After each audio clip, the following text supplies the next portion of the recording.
Salut à tous, bienvenue encore une fois de plus sur notre page Calan. Alors, je répète encore, la page Calan, c'est pour informer, échanger entre nous professionnels, faire comprendre aux élèves et étudiants. Alors, aujourd'hui, sur notre page Calan, on va évoquer la constipation chez la femme en état de grossesse. Alors, cette constipation, que je vais parler tout de suite là, on l'a tiré dans les documents de Elsevier Masson. Alors, dans ces documents, contrairement à ce que pensent beaucoup de gens, je pense que c'est essentiellement dû à une hyperpression abdominale ou bien une pression de l'utérus sur la muqueuse intestinale. Bon, c'est là, mais ça joue un peu, c'est peu comme rôle, dans ce document, c'est pas un rôle important par rapport à la constipation chez la femme en état de grossesse. Mais par contre, une hypotonie des muscles lisses, est due tout simplement à une augmentation du taux de progestérone qui va faire en sorte que la progression va être ralentie chez la femme, en favorisant ainsi la constipation. Alors il y a aussi le fait qu'une constipation persistante qui peut être aggravée, ou bien chez certaines personnes, le fait qu'il y ait un ratissement, il y aura une absorption d'eau facilement chez la femme en état de grossesse.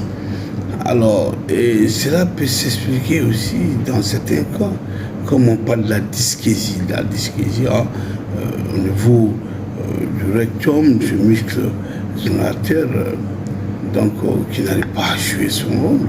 Enfin, donc, vous voyez que souvent dans l'examen, on ne voit pas de présence de sel au niveau du rectum. Donc, aussi bien que ce latissement d'actes réflexes.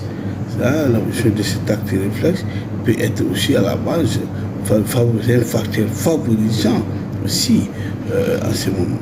Et le fait que la femme en état de grossesse aussi ne fait pas assez de mouvements, pas d'activité physique, vous savez que ça aussi, ça favorise cette constipation. Alors, il est dit aussi dans ces documents que par rapport aux dispositions à prendre, de prendre beaucoup d'eau, de boire beaucoup d'eau, 1 litre demi jusqu'à 2 entre les repas. Donc là, c'est très important. Et le matin de bonne heure, vous pouvez boire de l'eau froide qui va exciter ainsi les muscles, ces muscles-là, la motricité, accélérer ce mouvement de progression, favorisant ainsi l'élimination des aliments. Alors on demande aussi de prendre des fibres, pas en fibres, il faut bien voir les diététiques, il faut voir des diététiciens pour ça, des aliments très riches en fibres que vous pouvez prendre aussi pour éviter l'avènement de cette constipation. Et à cela, il faut ajouter les mouvements physiques.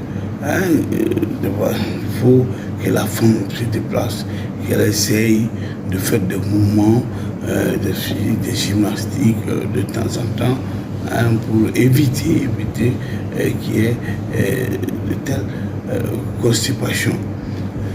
Alors, pour cela, il faut penser aux fruits, de prendre beaucoup de fruits, on demande de prendre beaucoup de fruits. Alors, il faut prendre conseil auprès des diététiciens, les fruits qui sont vraiment nécessaires pour éviter ça. Les légumes que vous prenez, là, vraiment, ça va favoriser et éviter l'apparition de cette constipation. Après ces dispositions, ces conseils, on peut faire recours dans la prise en charge médicamenteuse, de faire recours à des mucilages. Et là, on peut faire recours aux osmotiques, ce qui attire l'eau de façon à faire mouiller les selles pour favoriser leur évacuation. Alors, parmi ceci, on peut parler de Makrougou, le Forlax, le Forgala en première intention, et en deuxième intention, le Spagilax, ou bien, si on ne l'a pas, on peut penser au Dufalactulose, le Dufalac, on peut donner en troisième intention.